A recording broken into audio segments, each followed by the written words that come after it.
do not talk about your solution, because if you talk about your solution, you are taking a prejudiced answer, and people don't want to be rude.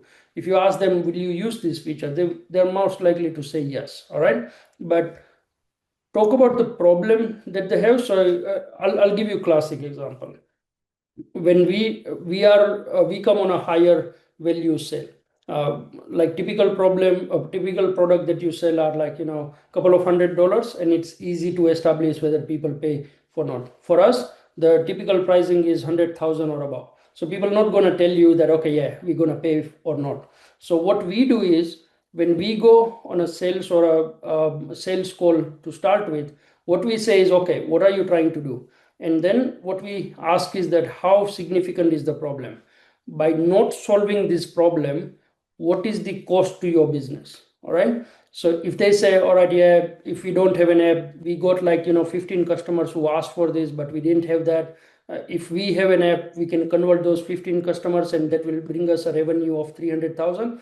Then we can say, all right, so that's the initial market, and there is total market of like, 100 customers that you can do. So you can spend $100,000 in creating an app to establish the market, because you all have a clear ROI the day the app is launched. So that's how you get to the, like, whether they actually pay for the, what is the value to them. So if you cannot establish the value to them in the conversation, your pricing will come later. But your pricing, what pricing works for your business, they will never be able to answer that. What you need to answer is that, what is the problem? Is it significant enough? And if the problem is solved, what is the value that will bring to them? And how urgent is to solve that problem? So Panadol versus vitamin theory. Are you selling vitamins or Panadol? If someone is having a headache and you are selling Panadol, they are more likely to buy. But if someone is like, gonna get healthier in 3 years' time, it's a harder sell.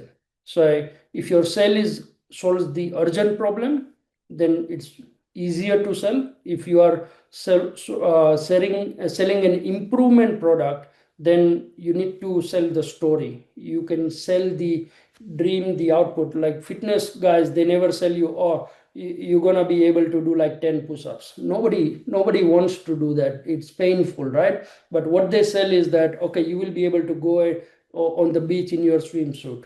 You will have summer body, you will have this. They sell the idea, they sell the dream, and they keep repeating that dream. So depending on the product, you need to do those kind of exercise.